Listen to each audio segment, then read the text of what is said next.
Hello internets, I just got this here ASUS Chromebit, which is a Chrome computer on a stick, and I thought I'd make one of them there unboxing videos, because why not? So that's the box it comes in there. It's got the stuff on the side, tells you what all it's got in it, and stuff on the back there, and yeah, so that's the box, and we'll take this thing out of the box and check it out. Let's see here. See how far I can get with this. There's a little pull tab in there to make this drawer come out more easily. I think this is about the limit. I was gonna say, I'll see how far I can get holding the camera in one hand. All right, there's your ASUS Chromebit, and comes out of there. It's got a plastic protection sleeve upon it. Let's see what else we got in the box. Underneath this plastic holder, in search of incredible warranty card.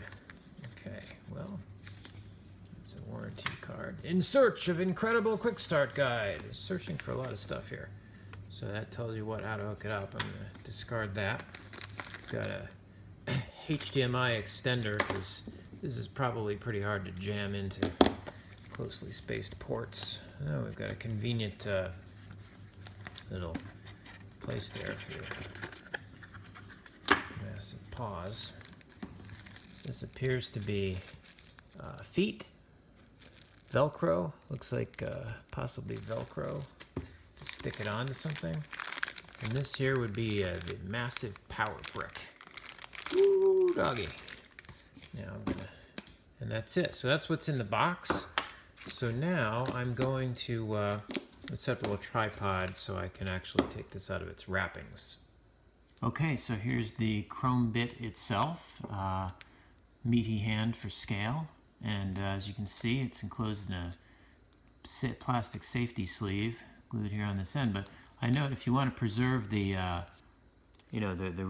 resale value on eBay, turns out you don't have to actually break the wrapper. It just slides out the end there, so you can put this back and sell it as new in box. Right? So anyway, we got on this end, that's their USB port, standard USB A connector, and then markings on the back. I don't know what that is. Oh, it looks like a lanyard connector there, and then presumably cover here protecting the HDMI. So yeah, jamming that into a port with other stuff next to it might be a bit of a challenge, hence why they give you the convenient extension cable. So now I'm going to go ahead and jam this into a port, fire it up, and see what it does. Okay, so this be my port here that I'm going to be jamming this into, and as you can see, that's it's going to be a little tough squeeze there, and obviously I need one of these with more holes. So I didn't initially, when I set this room up here, I had no idea I'd be putting so much stuff in. Yeah, so I'm going to have to use the old extension cable there to get that plugged in. And I'm going to actually take the one off this Chromecast because it's smaller. Well, there it is. So yeah, it's gotten really messy here under my counter. I've got the old Chromecast, I got the Fire TV stick, got the new Chromecast, the Raspberry Pi, the Apple TV, the Xbox. So there's a lot of things competing for the attention of these ports here. I'm just gonna have to get something the appropriate size and neaten this whole thing up. But in the meantime, since all we care about is playing with this new toy, I am going to, again, I'm lazy, I don't want to unwrap the power adapter, but I have one of these here 40-watt anchor things. I just can't see why that's not going to do the trick. So I'll just go ahead and power the Chromebit up from that. And no, I thought, like everything else in the world, it had a micro USB plug on it for power. It doesn't. It has this stupid proprietary brick. I mean, it's not super proprietary because obviously that's a thing, but standard barrel connector, but it's kind of a weird size anyway. And what? Now we got to check out the voltages here. What do we got going on here? I can't see this because of the phone. 12 volts. 12 volts at 1.5 amps. Why did you kick the patata? So yeah, now you gotta have to find a way to wedge this behind your TV instead of using the USB port that you already have. Well, I don't like that. Frankly, I don't like that at all. Well, I'm still spitting mad about that 12 volts thing. I'm gonna go ahead and plug this in. So I'm reaching across here because I want to make sure I catch the first boot experience. So I'm gonna try to plug this in. Stand back. Hopefully, whatever it does when you first turn it on, we will be able to see my, there we go. Searching for Bluetooth and USB devices. Okay, so I'm kind of a dumbass. I had to get batteries for my keyboard, but while I was at it, I realized I kind of like the Bluetooth and USB. It's all set. You could plug a USB keyboard into the end, but that's silly because I have this Apple keyboard here left over from when I upgraded to the new model. Let's see if we switch it on, if that Apple keyboard is going to work with the old Chromebit. And indeed it does. So I just need to type in 869187, enter. Boom. So I'll be pretty happy if this magic trackpad just pairs magically as if it were a mouse. Bluetooth mouse paired. Ho, ho, look at that. I can even move the arrow. Continue. Man, I've gotten so used to the new magic trackpad. The old one has become hard to click. So I'm going to go ahead and set up my network. Probably edit this out. Now we have the old send usage statistics to Google. Probably very handy. I don't know what's over here. System security setting, accessibility. I'm going to ignore those. Let's go ahead and continue. Checking for updates. Do I have the freshest version? Fresh. Please wait. That. Yeah. Shut down. Browse as guest. Clock over in the corner. Wi-Fi. Please connect to the internet to sign into your Chromebit. Well, I was connected to the internet. Dingus. What do I have to do? See, now I'm stuck. Oh, there we go.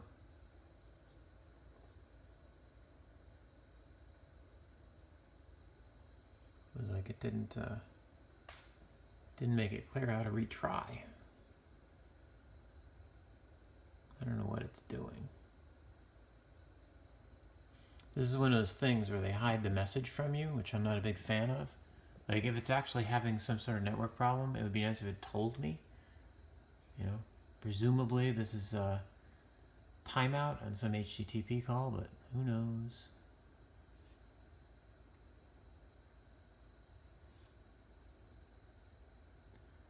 So, first run experience here is suggesting to me that, I don't know. I mean, I've got 4 bars of Wi-Fi, 3 out of 4, whatever that means. I have other things that work fine under this desk. Does this have 802.11ac? That's on the side of the box. Look at that, 802.11ac. So, it should be relatively modern, high-functioning Wi-Fi. But all I got is spinny thing. It's still spinning. For how long is it going to continue to spin? Go click on US in the corner because I'm just curious what that's accessibility options, sound, volume, not hearing anything.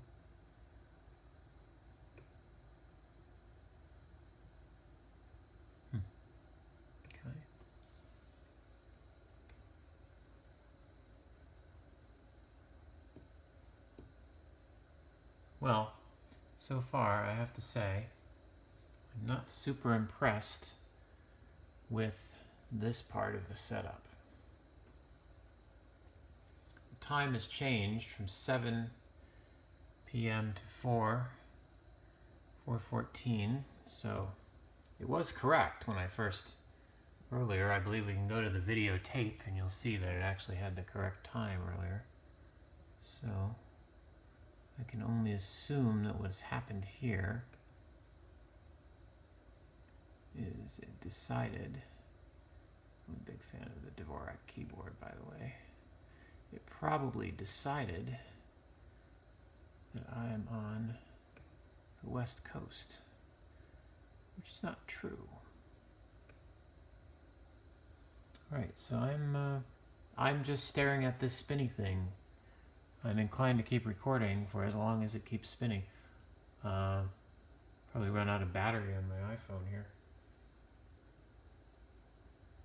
It was down to less than 20%.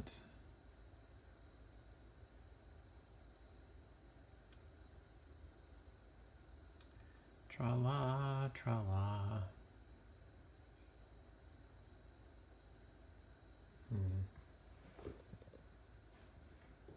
Maybe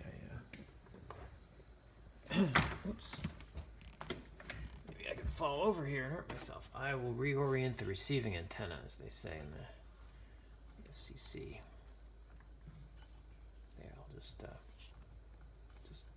move that slightly, because, you know, magic. There.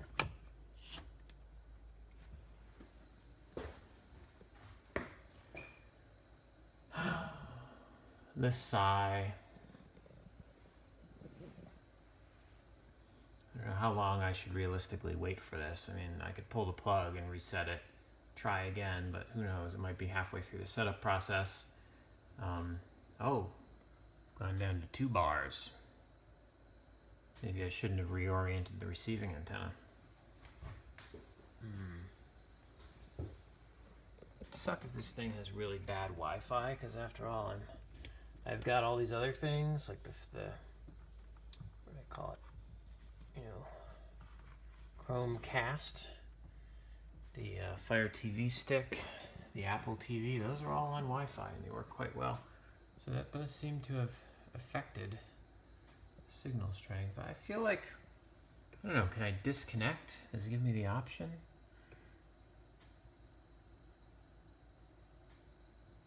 Disable Wi-Fi. There's a little spinny thing here. Network info.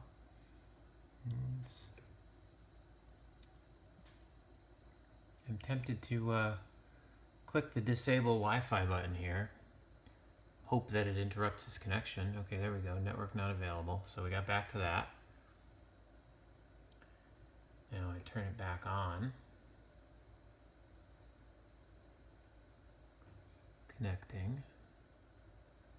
Oh, there we go. See? So because I am a network engineer, I said, oh, that connection must be hung.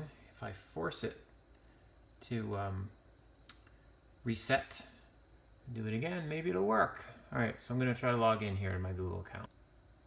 Look at that. It works with security keys. That's pretty exciting, but I'm going to have to decline.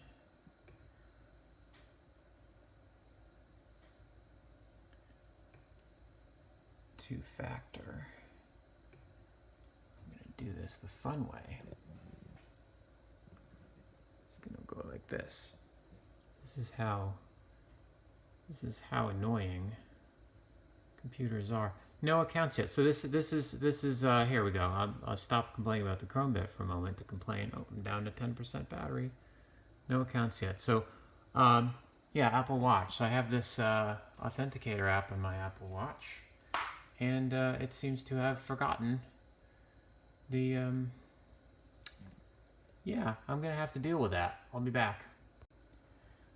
So that was incredibly annoying. What you didn't get off camera there, because I'm using my phone to record, and I'd use my phone to do this thing, is I have this app called Authy set up to do two-factor auth, and it just spontaneously lost my account. So I had to go through the account recovery process.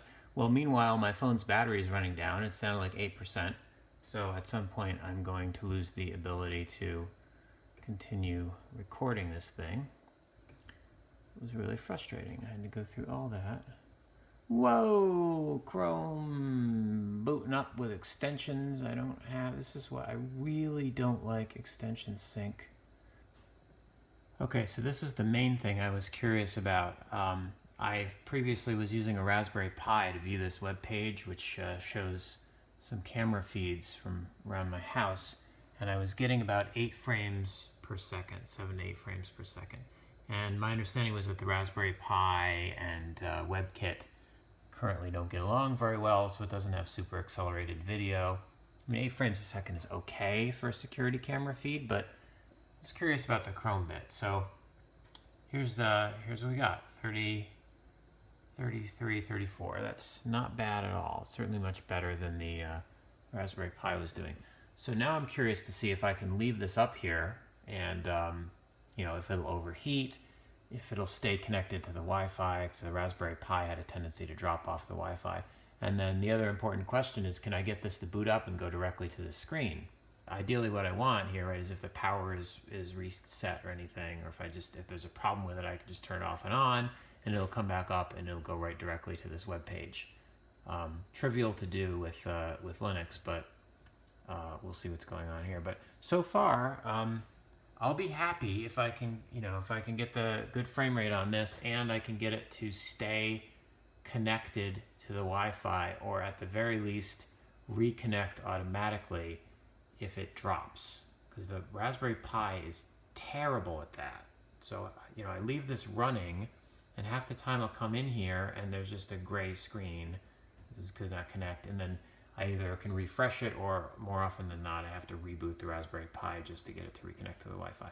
This video is probably far too long now. I'm going to just say that's it. So that's my unboxing and first run experience with the new ASUS Chromebit.